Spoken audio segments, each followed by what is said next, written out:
Welcome to our next tutorial. This is going to be a fun one, making some variations on a theme. We are making single flying geese, or we're making three color flying geese, or we're making a parallelogram, or we're making just a half flying geese.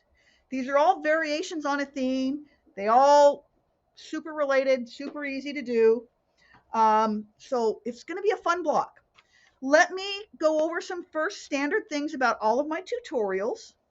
As a general rule, my measurements are exact. I do not have you make something oversized to trim down. There are very few exceptions. This is not an exception. My measurements are exact.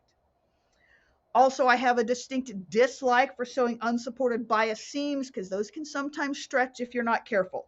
So instead of having you cut triangles, which you could cut triangles and do this, but I'm not having you do that.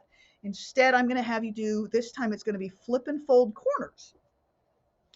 Also remember, standard practice of all quilt writers is that we give our measurements in the finished size of the block.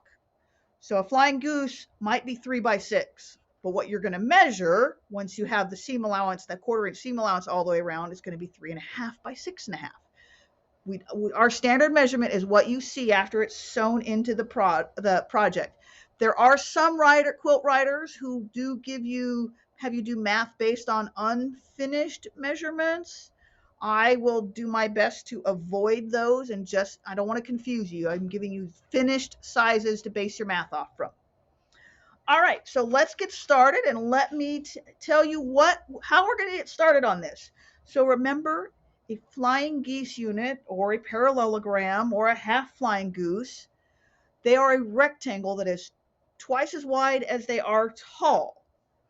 So the first thing you need to do is you need to cut your background rectangle, which will be the center of your flying goose or the background of your parallelogram or whatever. This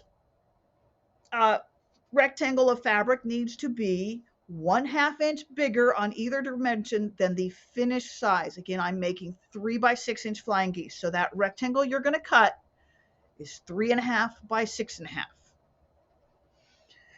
Then now you need the two squares that are going to make the corners. Remember, if you're only doing a half flying goose, you actually are only going to need one square.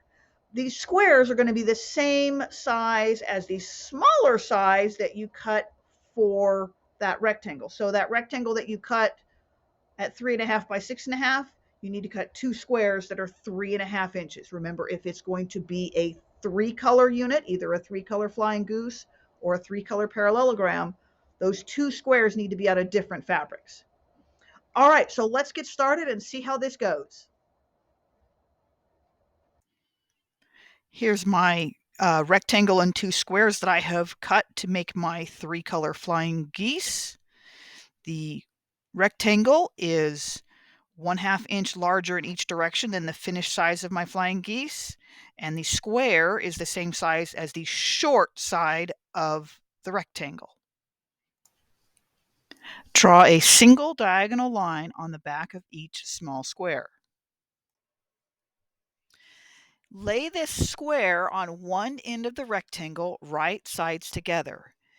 If you're making a 3-color flying geese, a half flying geese, or a parallelogram, before you sew, fold that small square up on the line you drew to double check you have it positioned in the correct orientation for your finished unit. Sew on the line. You'll notice that I'm following the tips and tricks that I gave you in a previous video of starting my seams with a little scrap of fabric so I don't get that little rat's nest on the back. I'm also sewing an extra seam a 1/2 inch out in the seam allowance area so that when I cut off those corners, I will have some extra half square triangles. Also, it's a good idea on these that before you cut things off, any triangles off, that you double check again that you have sewn this on the correct orientation, that you've got your corner on the correct edge. It's a lot easier to just unpick the seam and redo it if you've sewn it wrong than it is to cut new fabric and start over again if you don't catch your mistake till after you cut your triangles off. Cut 1/4 inch away from the main seam in the seam allowance, or between the two seams if you've done the second seam. That'll remove the excess triangles that would cause unneeded bulk if left. Open the seam and press the seam allowances towards the small triangle. If you're making half flying geese, you're now done. Place the remaining square on the other end of the rectangle, right sides together. If you're making flying geese, your drawn line should cross your first seam. If you're making a parallelogram, the drawn line should be parallel to the first seam. As always, double check before you sew that you've got it placed in the correct orientation. Sew on the line. Again, before you go any further, double check that you have positioned the piece correctly.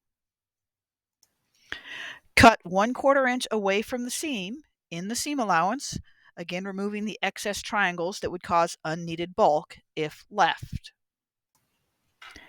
Open the seam and press the seam allowances towards the small triangle.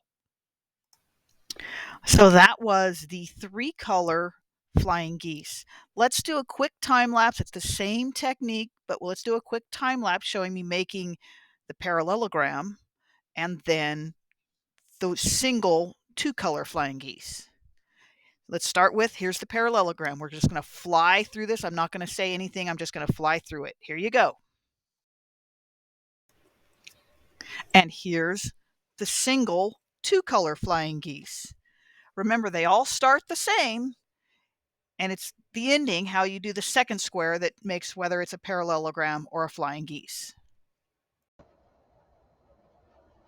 All right, well, I hope you had fun making our parallelograms, 3-color flying geese, single flying geese, or half flying geese. Super easy.